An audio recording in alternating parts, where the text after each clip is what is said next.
वायु बनाकर जब पृथ्वी पर छोड़ा तो पार्वती ने महसूस किया कि ये वायु भी गंदा हो जाएगा, इसे भी साफ रखना जरूरी है।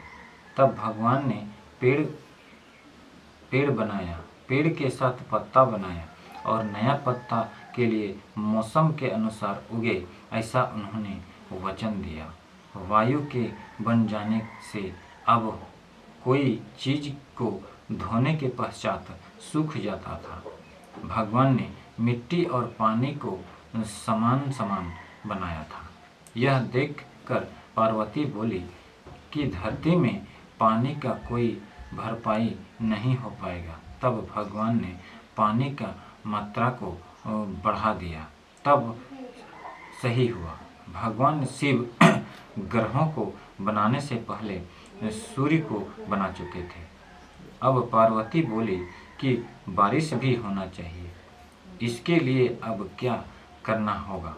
तब उन्होंने मिलकर धरती को सूर्य के थोड़ा नज़दीक ले गए तो कुछ समय बाद बहुत बारिश हुई।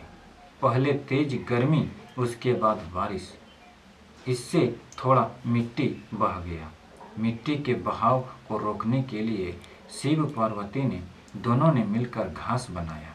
घास बनाने के बाद मिट्टी बारिश में थम गया। अब मौसम भी बदलना चाहिए। मौसम बदल नहीं रहा था। इसके लिए भगवान शिव ने सूर्य के परिक्रमा के लिए रेखा खींचा, नज़दीक से दूर। गर्मी के मौसम में तेज धूप, मतलब पृथ्वी सूर्य के कुछ नज़दीक।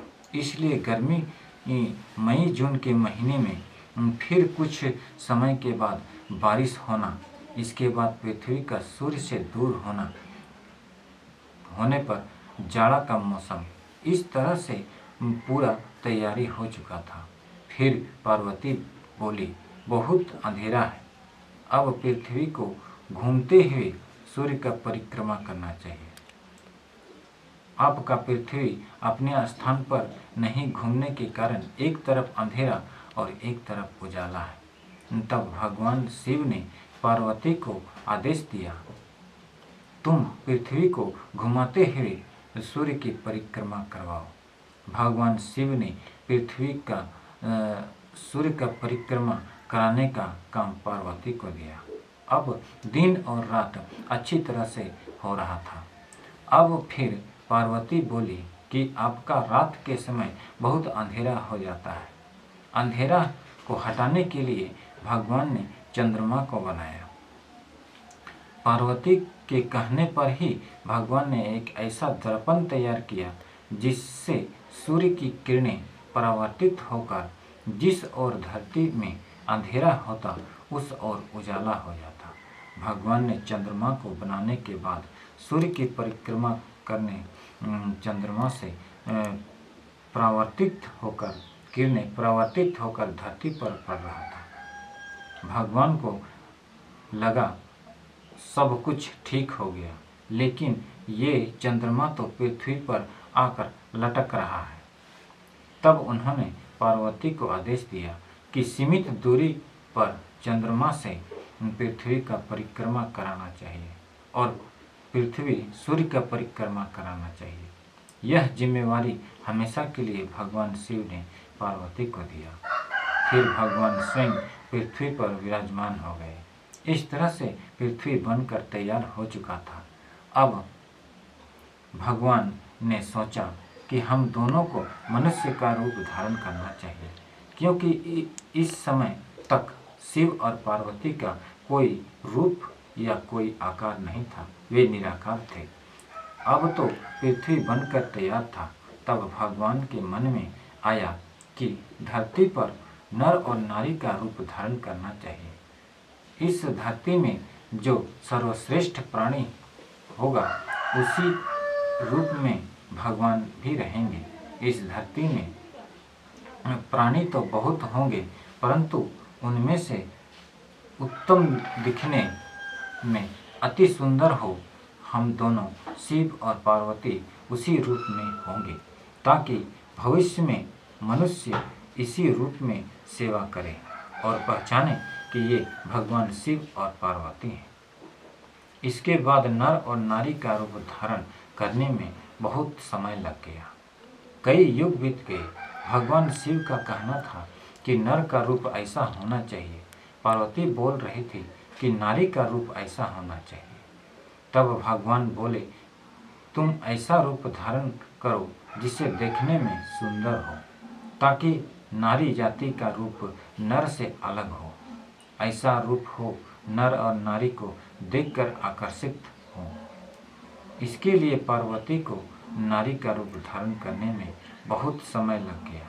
अब पार्वती पूर्ण रूप से नारी बन गई। तब भगवान शिव ने नर का रूप धारण किया।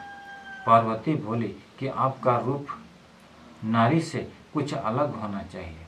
भगवान को नर का रूप धारण करने में ज़्यादा समय नहीं लगा, क्योंकि पहले पार्वती नारी का रूप धारण कर चुकी थी।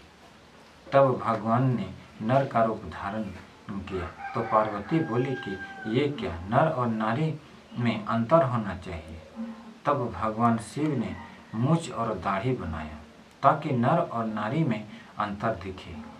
मूंछ और दाढ़ी भगवान का दिया हुआ असली रूप है। अब भगवान और शिव और पार्वती नर और नारी का रूप धारण कर चुके थे। इधर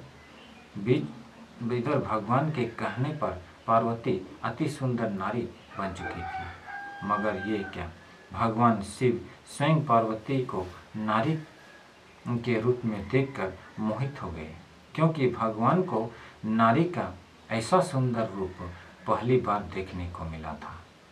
भगवान से रहा नहीं गया। इससे पहले जो पृथ्वी था उसमें भगवान ने ऐसा नारी जाति का सुंदर रूप नहीं बनाया था। इसलिए पहली बार ऐसा रूप और यौवन देखकर आश्चर्यचकित थे। भगवान शिव पार्वती के प्रेम में पागल हो चुके थे। पार्वती आगे आगे भाग रही थी और भगवान पार्वती का प्यार पाने के लिए उसके पीछे पीछे भाग रहे थे। इस भागा दौड़ी के चक्कर में पृथ्वी भी कम पड़ रहा था। पूरे पृथ्वी पर दोनों चहलकदमी कर रहे थे। इस चहलकदमी में पूरा पृथ्वी कम पड़ने लगा। तब पार्वती भागकर मंगल, बुध, बृहस्पति इत्यादि ग्रहों में पहुंच गई और हंस रही थी। इस भागी में अन्य ग्रह भी कम पड़ गए। तब भगवान को भी बहुत मजा आ रहा था। इस ग्रह से उस ग्रह में, उस ग्रह से अन्य ग्रह में दोनों चहलकदमी कर रहे थे। अब भगवान ने सोचा कि यह ग्रह भी अब कम पड़ने लगे। तब भगवान ने बहुत सारे ग्रह बना डाले। उन ग्रहों में भी कम पड़ने लगा तो ग्रह और ग्रह बना डाले। इस प्रेम के चक्कर में भगवान शिव और पार्वती का कई युग बीत गया। इस भागी के चक्कर में भगवान ने ब्रह्मांड बनाया। इस भागने और मजाक में पूरा ब्रह्मांड का निर्माण हो गया। पार्वती जिधर भाग कर जाती उसके छुपने के लिए भगवान ग्रह बनाते चले गए, ताकि पार्वती को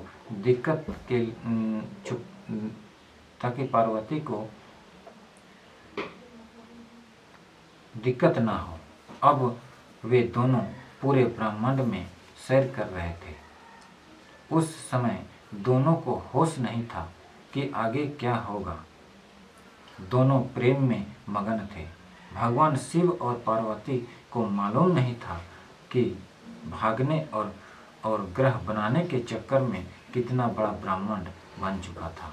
भगवान पृथ्वी से भी बड़ा बड़ा ग्रह बना चुके थे। किसी में सूर्य जैसा चमक है तो किसी में नहीं। पार्वती भी ग्रह बनाकर छुप रही थी और भगवान भी इस खेल में पार्वती दर्पण और चमक सूर्य जैसा तेज रोशनी वाला ग्रह बनाकर भगवान की आंखों में अंधा करना चाहते थे, और भगवान भी ऐसा ग्रह बनाकर पार्वती को अंधा करना चाहते थे। इसी चक्कर में सूर्य से बहुत तेज रोशनी वाले और पृथ्वी से भी बड़े बड़े ग्रह बना डाले। अभी रात में जो तारे टिमटिमाते नजर आते हैं, ये वही ग्रह हैं जो पृथ्वी से बहुत दूरी पर हैं, इसलिए दोनों छोटे छोटे दिखते हैं। इतना बड़ा ब्रह्मांड में जीव का वास सिर्फ पृथ्वी पर है। अन्य ग्रहों में या पूरे ब्रह्मांड में कहीं भी जीव का वास नहीं है।